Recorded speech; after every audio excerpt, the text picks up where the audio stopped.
Hello guys, my name is Matthew, and in today's video I'm going to show you how easily you can add lines inside of your Lucidchart. So I already have some lines written down here, but in this particular video I'm going to show you how you can do it precisely.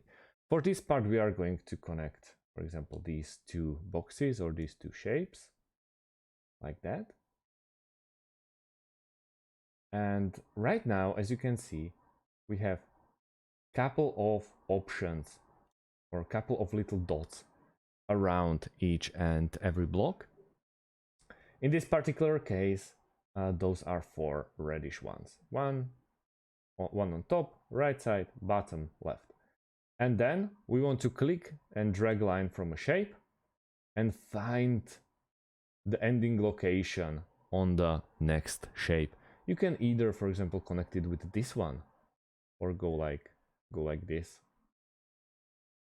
It's also intuitive, so if they won't cross each other, that's probably a good thing. You can connect it with a top dot, you can connect it even with a left or right, and even on the bottom dot.